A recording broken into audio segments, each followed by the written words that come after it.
Stop! If this is the first video you clicked, then you've just walked into the middle of a legendary story. Before you continue, go watch part 1 first, or you'll miss the moment when Prophet Sulaymān, the king of the world, lost everything in a single moment. Because where we begin now is at rock bottom. The Prophet who once ruled humans, Jinn, winds, and beasts is now stripped of his authority, wandering unknown, with no ring, no throne, no army. The Jinn who stole his identity sits upon the golden seat of Jerusalem, wearing the seal of power. Even the creatures who once bowed to Sulayman now serve an impostor. But here lies the greatest lesson of his life. True kingship is not in the ring, it is in tawakkul. Trust in Allah. Sulayman began working as a simple laborer, carrying fish from the sea to earn food. The king of all creation was now serving mankind. But he did not complain. He made dua, saying,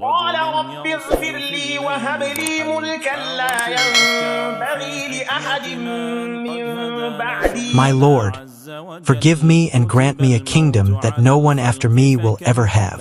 Quran 38:35. Then, Allah's plan unfolded. One day, a fisherman tired of his small catch handed Sulayman a fish in frustration. Sulayman took it home, sliced it open, and inside its belly, there it was, the ring, al-khatam, the seal, Khatam Sulayman, the same ring that a jinn had thrown into the sea, thinking it would never return. In that moment, the world shifted. He placed it on his finger and the skies trembled. The jinn stopped in their tracks. The winds awaited his command.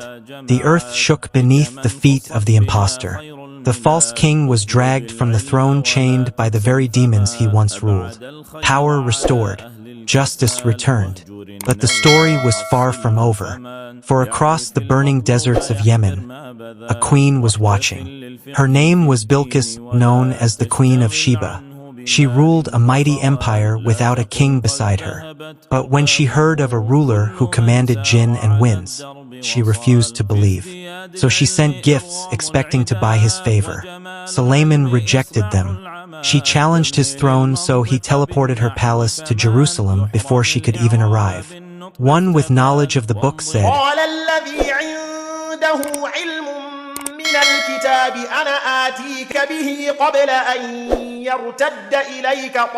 I can bring it to you before your blink returns.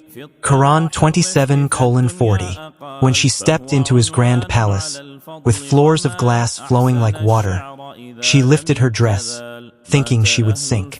He smiled and revealed the miracle of Allah. She fell to her knees and said, ظلمت نفسي وأسلمت مع سليمان لله رب العالمين. My Lord, I have wronged myself and I submit with Solomon to Allah, Lord of the worlds. Quran 27:44. Sulayman then built Bayt al-Maqdis, the first temple, with jinn laborers carrying stones the size of mountains, flying through the air like leaves. He ruled with justice, diplomacy, and fearless devotion to Allah. His mines dug deep into hidden gold. His trade routes spanned continents, and his wisdom solved disputes kings could not settle. But even he had to leave this world, and Allah chose to hide his death to humiliate the arrogant jinn. He died standing, leaning on his staff, and for an entire year, the jinn continued working, believing him alive, until a tiny termite, Dabatalar, ate through his staff. His body collapsed. When he fell, the jinn realized, Quran 34:14, even death was a lesson, even silence was a miracle, and so the question remains, where is the ring today? Some say buried beneath Jerusalem. Some say lost in the sea. Some say it will return at the end of times. For a narration says, when Al-Mahdi appears, he will carry the staff of Musa and the ring of Sulayman. So now I ask you, would you wear the ring if it was found? Would you command jinn or be commanded by your own ego? Would you seek power or seek submission to Allah? Type below, اللهم حكمة سليمان. O Allah, grant me the wisdom of Sulayman. And if this story moved you, Subscribe to Arabic StoryHouse. Share this with someone who needs to hear it. Comment if you want another prophet story with Arabic learning inside. Because next, we enter the world of Prophet Dawood versus the giant Goliath and the birth of Sulayman's destiny.